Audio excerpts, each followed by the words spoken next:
कराची के लिए जो पैकेज लेके आए हैं वो एक तारीखी पैकेज है। 1100 अरब रुपए का पैकेज लेके आए हैं। आदाब, मैं हूं शफक जाफरी और आप देख रहे हैं पहचान टीवी। और पहचान टीवी का शो है पहचान विद शफक। स्क्रिप्ट राइटर हैं, बहुत मशहूर ड्रामे भी लिख चुके हैं, बहुत सारे फेमस प्रोग्राम्स इनके कलम से जो है तहरीर होकर निकले हैं। हमारे साथ मौजूद है रिजवान जैदी। आज उनसे बात करते हैं कुछ कराची के हाल इज़ार पर।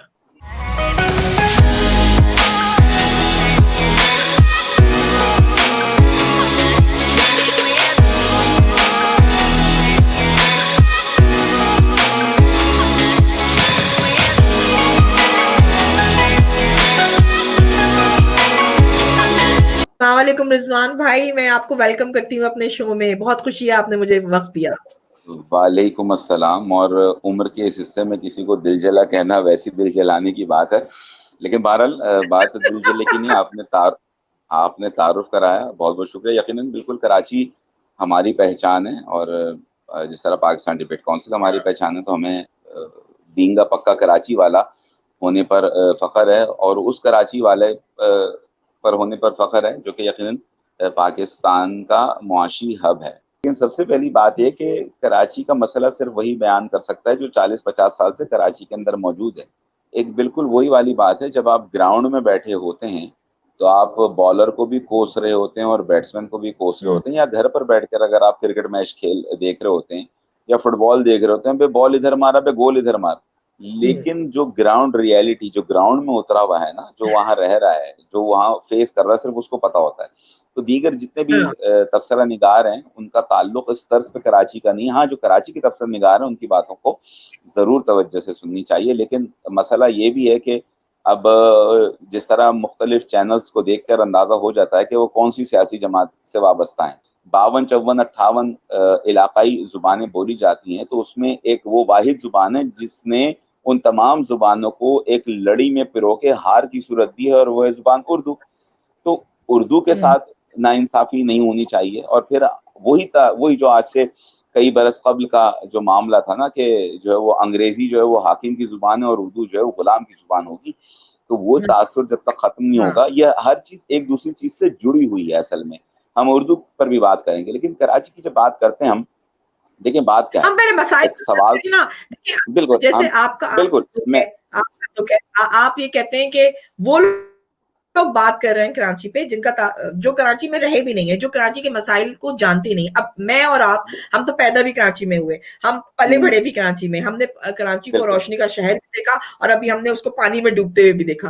तो हम ज्यादा सही तौर पे बता सकते हैं मसाइल क्या है कराची के। तो मेरे ख्याल में पहले मोटे मोटे मसाइल के ऊपर बात हो जाए, फिर हम नियतों में भी आएंगे। आपका पॉइंट बिल्कुल वैलिड है कि हमें बात इस पे करनी चाहिए कि नियतों में जिनकी फतूर था, उनके हाथ में खिलौने के तौर पे कराची आया, उन्होंने लूटा, खाया और निकल लिए। अब मसला क्या है, देखें कि अच्छा, कुछ लोगों ने अपने मौक़िफ़ की तर्जुमानी सही नहीं की। ज़ाहिर सी बात है, आप भी कराची में जिस ज़माने में तकारीर किया करती थी, एक जोबन का मामला था ना, वो हमने देखा। वो कराची की तकरीर का एक बड़ा सुनहरा दौर था कि जब एक मुक़र्रिर आता था तो दूसरा किसको चिट करके जाएगा, कि दलील की बुनियाद पर। देखें, पहले क्या थे, जो मुबाहिसे थे ना, वो दलील की बुनियाद पर बात होते थे। तो और हम यही कहते हैं, भैया दलील से बात करो, किसी जलील से बात ना करो। तो अब जब मुआशरे से सवाल खत्म हो जाएगा और दलील खत्म हो जाएगी, तो फिर सिर्फ जुहला आएंगे और उनके मदारी आएंगे, और यस बॉस, यस बॉस, जी भाई, जी भाई, जी जनाब, जी जनाब, जी आया नू, जिस तरह के भी, इस तरह के जो सारे तमाम जुबानों के अपने अपने जो जुमले हैं, अल्फाज हैं, वो इस तरह राइज होते चले जाएंगे। तो एक अलमी है ना। अब मिसाल के तौर पर कराची का जो मोटर व्हीकल टैक्स है, वो जा रहा है सिंध गवर्नमेंट के पास, ठीक है। अच्छा, सिंध गवर्नमेंट के पास तो चला गया, जिम्मेदारी किसकी सड़क बनाने की? मेयर की। तो भाई जो मौजूदा निज़ाम है, जो मौजूदा सेटअप है, आप इसमें क्या कहना चाहिए, कोई पाकिस्तान का जीनियस तरीन आदमी भी लाके बिठा देना, वो कराची को नहीं चला सकता। तो अगर ये निज़ाम का फेलियर था, तो भैया निज़ाम मेरा तो नहीं था। ये घर बनाने की इजाजत कोई मुझसे पूछ के तो नहीं ले रहा था ना। और अगर इजाजत गलत थी तो किन लोगों ने ली? आज गुजर नाले को जो रोया जा रहा है कि ये 50 फीट का रह गया, ये 250 फीट का नाला अगर 50 फीट का हुआ, तो भैया आप जाएं सीधा सीधा हिसाब लगा लें, ये किसके दौर में कितनी कटिंग हुई, कितना आगे बढ़ा, उस बंदे को पकड़ लें। और एक बहुत आसान सी मैं बात बताऊं, अगर हम बहसियत मजमूई बात करें, जो मौला अली का कौल भी है और उसका मफहूम भी है, हम एहतिसाब की बात करते हैं और हम लोगों को पकड़ना चाह रहे होते हैं, हम सबूत हमें दरकार होते हैं। और सबूत के ऊपर भी मैं ज़रूर बात करूंगा, एक वो ज़रा नेशनल इशू है जिस पर हम बात करेंगे, सबूत की जो बात कर रहे हैं।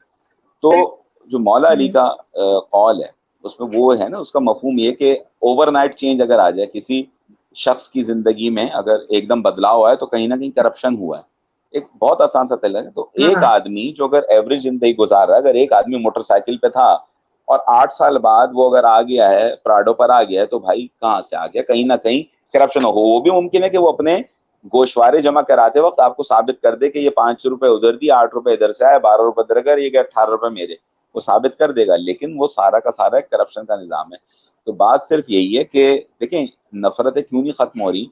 हम तो एक बात करते हैं कि कराची का निज़ाम कराची वाले को दे दें, चाहे वो सिंधी हो, बलोची हो, पठान हो, लेकिन कराची वाला होना चाहिए। ये जो प्लांटेड कैरेक्टर आ जाते हैं ना, ये मामला ख़राब करते हैं। जो कराची वाला है, वो जानता है कराची का, जो आज जो पठान यहाँ 50 साल से वाले आबाद से है। क्या मुराद है आपकी? यहाँ मैं रोकूंगी, यहाँ बड़ी कंफ्यूजन होती है, हमसे बड़े सवालात भी जी, होते हैं जब हम बाहर हाँ, बाहर मुल्कों में हाँ, रहते हैं। कराची वाले से क्या मुराद है आपकी? जो कराची में पैदा हुआ है, पला बड़ा है, उसको कह रहे हैं, या हुँ। जो आके माइग्रेट होके रह रहा है, उसे भी आप कराची वालों में शुमार करेंगे? देखें, एक एक जो काफी यहाँ अरसे एक से। एक इस्तिलाह है, कम से कम 35-40 साल, जिसका एक मिसाल के तौर पर आप भी अगर 35 बरस ऑस्ट्रेलिया में गुजार लेंगी, तब आपको शहरियत मिल जाएगी, तो आप ऑस्ट्रेलियन कहलाएंगी ना। एक किसी भी जगह, और अगर आप मिसाल के तौर पर अभी ऑस्ट्रेलिया गई हैं और वहाँ के मकामी का आप हक मारना शुरू कर दें, ठीक है, तो वहाँ का मकामी आपसे बदजन होना शुरू हो जाएगा कि भाई ये क्या है, तुम तो अभी आए हो, तुम ये क्या कर रहे हो मेरे साथ? ठीक है ना? अगर वो ज़ाहिर सी बात है, हक मारना किसी की नाइंसाफ़ी है ना, मेरिट पर तो नहीं आ रहा। तो कराची वाला हर वो शख्स है, हर उस कौमियत का शख्स है जिसका 30-35 बरस कराची में गुज़र चुका है। ज़ाहिर सी बात है, पला-बड़ा अगर कोई आदमी 30 साल की एक उम्र हो जाती है ना, क नियर टू पक्की उम्र आ जाता है ना 30 साल का भी, जो यहाँ हमने यहाँ देखा। हुँ। लेकिन अगेन ये भी एक मखसूस माइंडसेट है कि फिर मैं वही बात करूँ कि कराची वाले का मतलब सिर्फ़ महाजिर लिया जाता है। तो भाई, जब सिर्फ़ महाजिर ले रहे हो, तो फिर उसी उसी तरह की हाँ, बात भी ऐसे ही। सुन लो। ठीक है ना? हम उस पे तो मैं जा ही नहीं रहे। देखिए, हुँ। हम जिस तरह हमारा डिबेट का ताल्लुक है, अल्लाह जानता है कि हमारी तरबियत में कभी भी ये इस तरह का बीज नहीं बोया गया है, लेकिन हमारी अपनी शनाख्त है, हमें उस पर कभी भी शर्मिंदगी महसूस नहीं होती। और वही जो मैंने कहा, ये भी हमारी ही तरफ से बात जो है वो मन। जी, जी। मैं कह रही हूँ होना भी नहीं चाहिए। अच्छा, मुझे ये बताएँ ना, इन शॉर्ट के ये हाँ, 1100 जी। अरब मिलने वाले हैं कराची को। आप लोग एक्साइटेड हैं 1100 हुँ। अरब मिलने वाले हैं, या आप ये सोच रहे हैं कि ये सिर्फ़ एक दिखाया जा रहा है, भाई, प्ले एक्साइटेड कार्ड तो है सिर्फ बस? वो एक्साइटेड नहीं, देखें, एक्साइटेड तो वो होंगे ना जिनके दस्तखत से ये 1100 अरब आगे जाएंगे। एक्साइटमेंट तो उनकी होगी ना। अवाम के लिए तो वो इतनी सी तकदीर बदली, कभी जिंदा कभी जंजीर बदली। अवाम के लिए देखें। अब मुझे आपको ऐसा नहीं लगता कि अब मुर्गी अंडा देने के काबिल नहीं रही है? ये नहीं, तो देखें, अपने हाथों से ही अल्हम्दुलिल्लाह। तबाह कर रहे हैं देखें मईशत। देखें परवरदिगार का। देखें, सबसे बड़ी बात क्या है कि हम वही चले जाएं कि पाकिस्तान और पाक और अस्तान, ये दो बातें, और फिर जो बात की जाती है इसकी तशरीह और तौजीह जो मजीद पेश की गई कि पाक जगह, यानी कि पाक जगह मदीना पाक, तो ये मदीना सानी जिस तरह कहा जाता है, परवरदिगार का बड़ा एहसान है इस मुमलिकत खुदादाद पे। और हम दुनिया की, मैं समझता हूँ कि दुनिया की कीमती तरीन ज़मीन पर बदतरीन लोग आबाद हैं, बदतरीन इन्वर्टेड कॉमा में हैं, और आबाद भी इन्वर्टेड कॉमा में। अलहदा सूबे की जो बात हो रही है वो एक फेज है।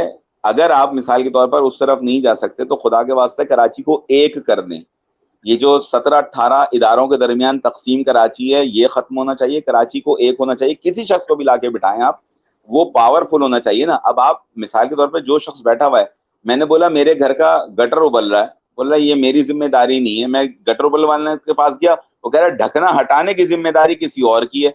ढकना हटाने वाले के पास गया तो कह रहा है गटर में उतरने वाले की जिम्मेदारी किसी और की है। उतरने वाले के पास गया, वो कह रहा है जी मुझे उतरने के अहकामात कोई और दे रहा है। भाई, तुम्हारी इन आपस की ये जो म्यूजिकल चेयर में, मेरे गटर तो सही नहीं हो रहा ना, मेरे घर में अगर गटर का पानी आ रहा है, मैं किससे जाके कहूंगा? मुझे उन अशखास बेशक, पर इनके बेशक। शदीद गुस्सा आता है जो कि पाकिस्तान को बुरा भला कहते हैं। ये पाकिस्तान कैसे बुरा भला हो गया भाई? घर तुमने गंदा किया है, कचरा हाँ, तुम फेंकते हो, और गंदा कौन है? पाकिस्तान। एग्ज़ैक्टली। लानत भेजता हूँ मैं तो ऐसे लोगों पर। पाकिस्तान की तारीख में 70 और 90 हमेशा बड़े अहम रहे हैं, क्योंकि वो 70 बनता है तो 70 क्लिफ्टन आता है। बाकी तो आप समझदार हैं। बहुत-बहुत शुक्रिया, आपने बड़ी मज़ेदार बातें करी और बड़ी तल्ख़ बातें चलें। भी की। मैंने कहा था ना एक दिलजले को बुलाया है मैंने, पर दिलजले ने आज बड़ा संभल-संभल के बोला। बात सिर्फ़ इतनी है कि कराची को, जो पाकिस्तान का दिल है, उसको पाकिस्तान का हिस्सा ही समझें प्लीज़, और बिल्कुल। अगर वो सूबा भी बन जाए या इंतज़ामी तौर पे जैसे उन्होंने कहा, तो भी वो पाकिस्तान का ही हिस्सा रहेगा और पाकिस्तान की ही मईशत को मज़बूत करेगा।